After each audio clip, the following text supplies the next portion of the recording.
ಏನು ರೆಸಲ್ಯೂಷನ್ ಆಗಿರ್ತದೆ ಈ ಜಾಗದ ವಿಚಾರವಾಗಿ ಅದನ್ನು ಏನು ಅನುಮೋದನೆಗೊಳಿಸ್ಬೇಕಾಗ್ತದೆ, ಸ್ಥಿರೀಕರಿಸಬೇಕಾಗುತ್ತೆ. ಆವಾಗ ಅದನ್ನು ಸ್ಥಿರೀಕರಿಸಿ ಪ್ರೊಸೀಡಿಂಗ್ಸ್ನ ನಮಗೆ ಕೊಡ್ತಾರೆ. ಆ ಸ್ಥಿರೀಕರಿಸುವಂಥ ರ್ಯಾಟಿಫಿಕೇಶನ್ ಮಾಡುವಂಥ ಸಭೆಯಲ್ಲಿ ನಾನು ಕೂಡ ಸಹಿ ಮಾಡಿದ್ದೀನಿ. ಅಂದರೆ ಈ 6/9/2003 ನಡೆದಂಥ ಸಭೆಯ ನಿರ್ಣಯಗಳನ್ನ ಸವಿವಾರವಾಗಿ ನಮಗೆ ತಿಳಿಸೋದಿಲ್ಲ. ಯಾರು ಮೂಡ ಕಮಿಷನರ್ ಆಗ್ಬೋದು, ಮೂಡ ಎಂಪ್ಲಾಯೀಸ್ಗಳಾಗ್ಬೋದು.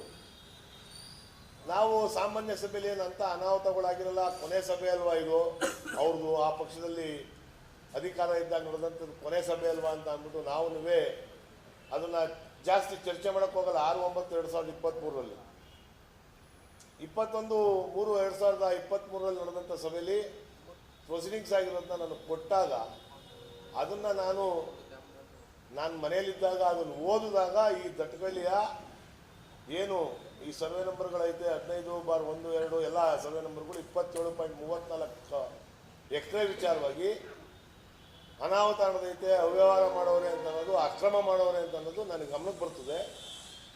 ಆಗ ನಾನು ನಮ್ಮ ಮುಖ್ಯಮಂತ್ರಿಗಳಾದಂಥ ನಮ್ಮ ನಾಯಕರಾದಂಥ ಸನ್ಮಾನ್ಯ ಸಿದ್ದರಾಮಯ್ಯ ಸಾಹೇಬ್ರ ಹತ್ರ ಹೋಗಿ ಈ ವಿಚಾರವನ್ನು ನಾವು ಪ್ರಸ್ತಾಪ ಮಾಡ್ತೀವಿ, ಈ ರೀತಿ ಆಗೈತೆ ಅಂತ.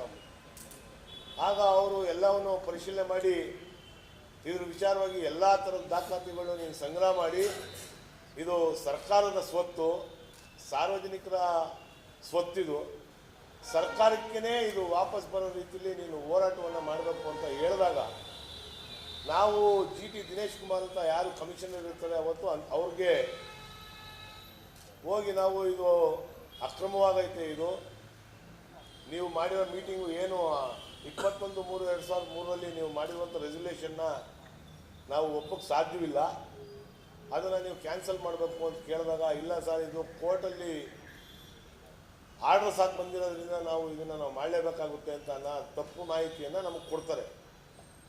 ಅದಾದ ನಂತರ ನಾವು ಸಭೆ ಕರೆದಿ ಪ್ರಾಧಿಕಾರದ ಸಭೆಯಲ್ಲೇ ಇದನ್ನು ತೀರ್ಮಾನ ತಗೊಳ್ಳೋದ, ನಾವೆಲ್ಲರನ್ನೂ ಎಲ್ಲ ಸದಸ್ಯರುಗಳನ್ನ ಸೇರಿ ಅಂತ ಹೇಳಿ ನಾವು ಅವ್ರಿಗೆ ತಿಳಿಸಿದಾಗ ಅವರು ಸಭೆ ಕರೆಯೋದಕ್ಕೇ ಹಿಂದೆ ಮುಂದೆ ನೋಡ್ತಾರೆ. ಮತ್ತು ಏನು 27.34 ಎಕರೆ ಜಮೀನು ವಿಚಾರವಾಗಿ ಎಲ್ಲ ದಾಖಲಾತಿಗಳನ್ನೂ ಏನೇನು ಪ್ರೊಸೀಡಿಂಗ್ಸ್ಗಳಾಗೈತೆ, ಏನೇನು ರೆಸಲ್ಯೂಷನ್ಗಳನ್ನ ಮಾಡಿದ್ದೀರಿ ನೀವು ಸಭೆಗಳಲ್ಲಿ, ಅದೆಲ್ಲ ಮಾಹಿತಿನೂ ಕೊಡಿ ಅಂತ ನಾವು ಕೇಳ್ತೀವಿ. ನಾವು ಅದು ಯಾವುದಕ್ಕೂ ಸಕಾರಾತ್ಮಕವಾಗಿ ಅವರು ಸ್ಪಂದಿಸೋದಿಲ್ಲ ನಮಗೆ.